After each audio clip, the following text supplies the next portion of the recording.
नमस्कार हरि प्रेमियों, आपका हमारे YouTube चैनल में स्वागत है। सभी दर्शकों को जय माता दी।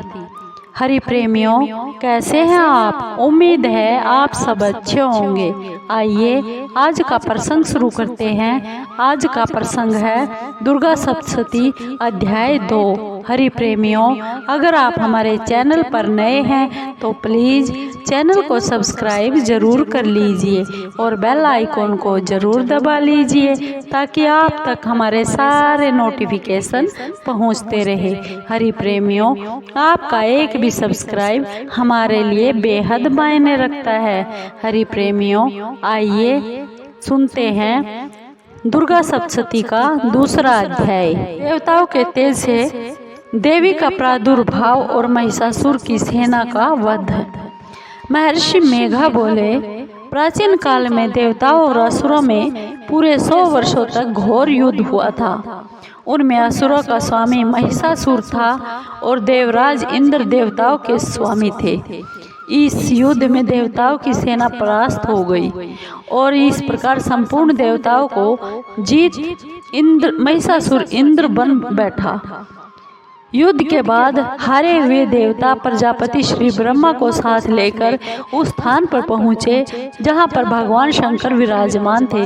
देवताओं ने अपनी हार का सारा वृतांत भगवान श्री हरि विष्णु को शंकर जी से कह सुनाया।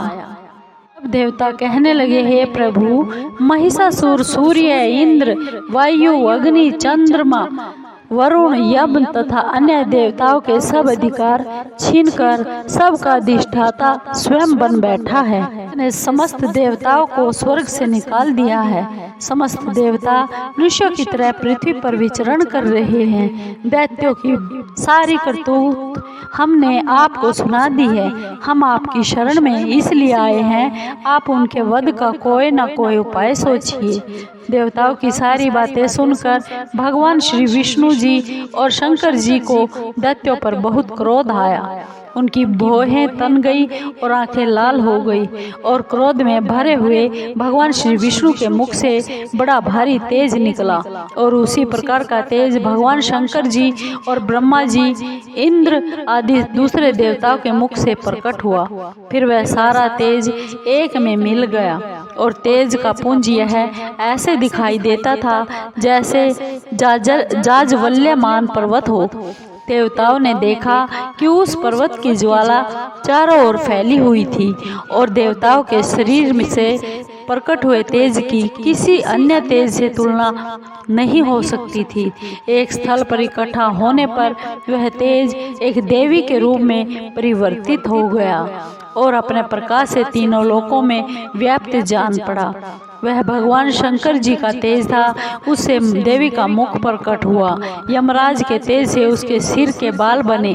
भगवान श्री विष्णु के तेज से उसकी भुजाएं बनी। चंद्रमा के तेज से दोनों स्तन और इंद्र के तेज से जंघा और पिंडली तथा पृथ्वी के तेज से नितंब भाग बना। ब्रह्म के तेज से दोनों चरण और सूर्य के तेज से उसकी उंगलियां पैदा हुई और वसुओं के तेज से हाथों की उंगलियां एवं कुबेर के तेज से नासिका बनी। प्रजापति के तेज से उसके दांत और अग्नि के तेज से उसके नेत्र बने। संध्या के तेज से उसकी भौहें और वायु के तेज से उसके कान प्रकट हुए। इस प्रकार उस देवी का प्रादुर्भाव हुआ।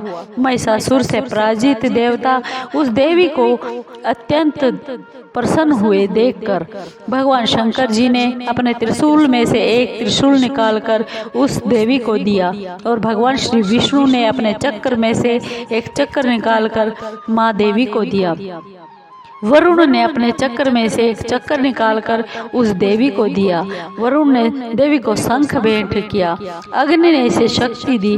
वायु ने उसे धनुष और बाण दिए। सहस्त्र नेत्रों वाली वाले श्री देवराज इंद्र ने उसे अपने वज्र से उत्पन्न करके वज्र दिया और ऐरावत हाथी का एक घंटा उतारकर देवी को भेंट किया। यमराज ने उसे काल दंड में से एक दंड दिया। वरुण ने उसे पाश दिया। प्रजापति ने स्फटिक की माला दी और ब्रह्मा जी ने उसे कमंडल दिया। सूर्य ने देवी के समस्त रोमों में अपनी किरणों का तेज भर दिया। काल ने उसे चमकती हुई ढाल और तलवार दी तथा उज्ज्वल हार और दिव्य वस्त्र उसे भेंट किए। इनके साथ ही उसने दिव्य चूड़ामणि दी, 2 कुंडल, कंकण, उज्ज्वल अर्धचंद्र, बाहों के लिए बाजूबंद, चरणों के लिए नुपुर, गले के लिए सुंदर हंसली और अंगुलिया के लिए रत्नों की बनी हुई अंगूठियां दी। विश्वकर्मा ने उसको फरसा दिया और उसके साथ ही कई प्रकार के अस्त्र और अभेद कवच दिए। इसके अतिरिक्त उसने उसे कभी न कुम्भलाने वाली सुंदर कमलों की मालाएं भेंट की। समुद्र ने सुंदर कमल के फूल भेंट किए। हिमालय ने सवारी के लिए सिंह और तरह तरह के रतन देवी को भेंट किए। यक्षराज कुबेर ने मधु से भरा हुआ पात्र और शेषनाग ने उसे बहुमूल्य मणियों से विभूषित नागहार भेंट किया। इसी तरह दूसरे देवताओं ने भी उसे आभूषण और वस्त्र देकर उसका सम्मान किया। इसके बाद देवी ने उच्च स्वर से गर्जना की। उसके इस भयंकर नाद से आकाश गूंज उठा। देवी का वह स्वर किया हुआ सिंहनाद समा न सका। आकाश उनके सामने छोटा प्रतीत होने लगा। उससे बड़े जोर की प्रतिध्वनि हुई जिससे समस्त विश्व में हलचल मच गई और समुद्र कांप उठे, पृथ्वी डोलने लगी, सब के सब पर्वत हिलने लगे। देवताओं ने उस समय प्रसन्न हो सिंह वाहिनी जगतमयी देवी से कहा, देवी तुम्हारी जय हो। इसके साथ महर्षि ने भक्ति भाव से विनम्र होकर उनकी स्तुति की। संपूर्ण त्रिलोकी को शोक मगन लेकर दैत्यगण अपनी सेनाओं को साथ लेकर हथियार और सजाकर उठ खड़े हो गए। महिषासुर के क्रोध की कोई सीमा न रही। उसने क्रोध में भरकर कहा, यह सब क्या उत्पात है। फिर वह अपनी सेना के साथ उस ओर दौड़ा जिस ओर से भयंकर नाद का शब्द सुनाई दिया था और आगे पहुंचकर उसने देवी को देखा जो कि अपने प्रभा से तीनों लोकों को प्रकाशित कर रही थी। उसके चरणों के भार से पृथ्वी दबी जा रही थी। माथे के मुकुट से आकाश में एक रेखा सी बन रही थी। उसके धनुष की टंकार से सब लोग शुभ हो रहे थे। देवी अपनी सहस्त्र भुजाओं को संपूर्ण दिशाओं में फैलाए खड़ी थी। इसके बाद उनका दैत्यों के साथ युद्ध छिड़ गया। कई प्रकार के अस्त्र शस्त्रों से सब की सब दिशाएं उद्भाषित होने लगी। महिषासुर की सेना का सेनापति चिक्सुर नामक एक महान असुर था। वह आगे बढ़कर देवी के साथ युद्ध करने लगा और दूसरे दैत्यों की चतुर रंगीनी सेना को साथ लेकर चामर भी लड़ने लगा और 60,000 महारथियों को साथ लेकर उदग्र नामक महादैत्य आकर युद्ध करने लगा और महाहनु नामक असुर 1 करोड़ रथियों को साथ लेकर, असिलोमा नामक असुर 5 करोड़ सैनिकों को लेकर युद्ध करने लगा। वास्कल नामक असुर 60 लाख असुरों के साथ युद्ध में आ डटा। विडाल नामक असुर 1 करोड़ रथियों सहित लड़ने को तैयार हो गया। इन सब के अतिरिक्त और भी हजारों असुर हाथियों और घोड़ा सब लड़ने लगे। इन सब के बाद महिषासुर करोड़ों रथों, हाथियों और घोड़ों सहित वहां आकर देवी के साथ लड़ने लगा। तभी असुर तोमर, भिंदीपाल, शक्ति, मूसल, खड़ग, फरसों, पटियों के साथ रणभूमि में देवी के साथ युद्ध करने लगे। कई शक्तियां फेंकने लगे और कोई अन्य शस्त्र आदि। इसके बाद सब के सब दैत्य अपने अपनी तलवार हाथ में लेकर देवी की ओर दौड़ने लगे और उसे मार डालने का उद्योग करने लगे।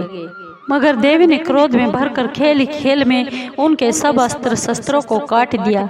इसके बाद ऋषियों और देवताओं ने देवी की स्तुति करी। देवी प्रसन्न होकर असुरों के शरीरों पर अस्त्र शस्त्रों से प्रहार करती रही। माँ देवी का वाहन भी क्रोध में भरकर दैत्य सेना में इस प्रकार विचरने लगा जैसे कि वन में दावानल फैल रहा हो। युद्ध करती हुई देवी ने क्रोध में भरकर श्वासों को छोड़ दिया। वह सैकड़ों हजारों गणों के रूप में परिवर्तित हो गई। फरसे, खड़ग और बिंदीपाल पट्टी शादी अस्त्रों के साथ दैत्यों से देवी युद्ध करने लगी। देवी की शक्ति से चढ़े हुए वह गण दैत्यों का नाश करते हुए ढोल, मृदंग, शंख आदि बजा रहे थे। तदंतर देवी ने त्रिशूल, गदा, शक्ति और खड्ग आदि से सहस्त्रों असुरों को मार डाला, जो कितने को घंटे की भयंकर आवाज से ही यमलोक जा पहुंचा दिया। कितने ही असुरों को उसने पास में फंसाकर पृथ्वी पर धर घसीटा, कितने को अपनी तलवार से टुकड़े टुकड़े कर दिए और कितनों को गदा की चोट से धरती पर सुला दिया। कितने अनेक दैत्य मूसल की मार से घायल होकर रक्त वमन करने लगे और कई शूल से छाती फट जाने के कारण पृथ्वी पर लेट गए और कितनों की बाण से कमर टूट गई और दर्द देने वाले दैत्य कट कट कर मरने लगे। कितनों की बाहें अलग हो गई, कितनों की ग्रीवा कट गई, कितनों के सिर कटकर भूमि पर लटक गए, कितनों के शरीर के बीच में से कट गए, कितनों की जंघाएं कट गई और वह पृथ्वी पर गिर पड़े। कितने ही सिरों व पैरों से कटे हुए भूमि पर से उठ खड़े हुए और शस्त्र हाथ में लेकर देवी से लड़ने लगे। कई दैत्यगण भूमि में बाजों की आवाज के साथ नाच रहे थे। कई असुर जिनके सिर कट गए थे बिना सिर के झुके से ही हाथ में अस्त्र लिए हुए लड़ रहे थे। दैत्य रह रह कर देवी को युद्ध के लिए ललकार रहे थे। जहाँ पर यह घोर संग्राम हुआ वहाँ की भूमि रथ, हाथी, घोड़े और असुरों की लाशों से भर गई और असुर सेना के बीच में रक्तपात होने के कारण रुधिर की नदियाँ बह गई और इस तरह देवी ने असुरों की विशाल सेना को पल भर में नष्ट कर दिया, जैसे अष्ट के बड़े समूह को अग्नि नष्ट कर देती है। और देवी का सिंह भी गर्दन के बालों को हिलाता हुआ बड़ा शब्द करता हुआ असुरों के शरीरों से मानो उनके प्राणों को फैला रहा हो।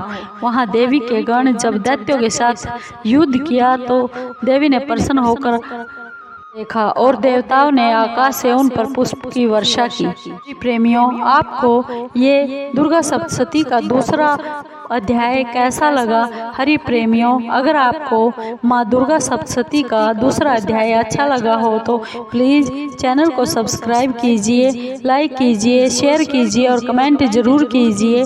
धन्यवाद। जय माता की।